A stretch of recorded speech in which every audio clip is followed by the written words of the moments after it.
say that we're visionaries, and I think you would probably agree with that. And one of the questions that I love asking people is where they see themselves. So where do you see yourself in the Conscious Cleanse with your vision and your mission in a year? Well, we have big plans. Can we tell them? I don't know. I don't think so. Maybe we can hint at it. Okay. Well, we love vegetables. You guys, if you know anything about the Conscious Cleanse, we love vegetables. And we have a whole entire new division of the Conscious Cleanse launching probably within the next 3 to 6 months that we're really, really, really fired up about. And, beyond that, we really see the Conscious Cleanse growing so that we are able to empower other people to come in, other health coaches to come in and help support people.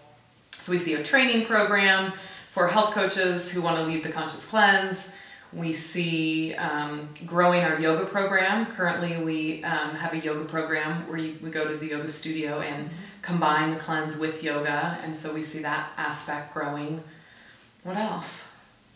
Just our online community really taking off. And we've already seen that so much in the past year and even in the past few months since our book has been out. We just want to spread this love and this community of healing and health. Guys, have you had a mentor or a coach that you've really invested in yourself and said, I'm working with this person and this person has come in to teach me at this time? How has that affected where you are today, and how valuable has that been for you? I think we could probably say we've had many mentors and coaches along the way, and some significant people. Some of those for me have been specifically Anna Forrest, who was the first person to look at me during my healing process and say, "Joe, you can heal," because doctors had told me, "You can't heal, you can't heal, you can't heal, you can't heal." So she's been a huge mentor for me to really say, break the mold of what's possible. We've also had amazing business coaches along our journey as well who've really helped us and coached us. Jules has been I would say, we really do that for each other as well. Yes. Mentor and coach each other, and she's in so many ways gently coerced me, and that's wonderful. You need people who are going to say, keep going, keep going. Yes, I agree. And I know as a coach, I call them loving nudges. My clients say, loving nudges? I said, they're loving. They're definitely nudges. Some are a little harder than the others, but I think we want those people in our lives. And then one of my coaches said you want those stingers in your life. And what that means is that if you feel it here, it's giving you information. It's triggering some friction, which is allowing you to uncover and unveil something that's ready maybe to be completed, let go, so that you can be more clear as you move forward. So I always invite that. I invite stingers, I invite critique. I know that's how I grow, and I'm so appreciative of my mentors and coaches, and it sounds like you guys are in that same place too. Yeah.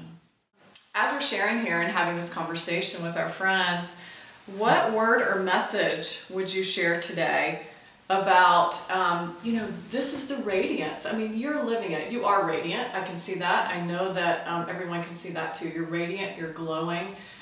What is the message that you could share with people who are looking for that radiance in their life and business? Well, I think of this quote, and I can't remember who said it, but it was a scholar, and I think he said, "If not now, when?" Because now is the time. I think we always think in 5 years I'm going to do something, in 1 year I'm going to do something, in 10 years when I become this person I'm going to do something. I think it's just taking action and just trying something, because you're going to learn so much from your mistakes and your flops, and that's great. It's all part of the process. So not being perfect, getting out of your own way, and just taking some step today. And I would probably say to do the work, do the inner work, get quiet, figure out what you really want, who you really are, and whether that's meditation or journal or working with a coach or a mentor, but be on that path and discover who you are, what your passions are, and then make it your commitment to live from that place. I think also what can be a huge message is that every person, every experience, and every moment has the opportunity to teach us. it's really up to us to be in that place of being teachable and coachable. I live my life that everything brings me wisdom, that everything informs me where I'm to go next. It's that evolution.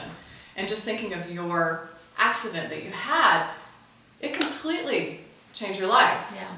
Completely changed your life. Yeah, and I say that, you know, it literally took a truck hitting me to find a new path. That I might be a little bit more stubborn or hard-headed than most who could take a little nudge. Like Jules probably could have had a nudge, and I need a big knock, you know. So it's those are the places that are really juicy. And my mom said to me, she said, "This is going to be your moment." I remember when my accident happened, she's like, "This is the fork in the road for you," and I didn't quite get it then.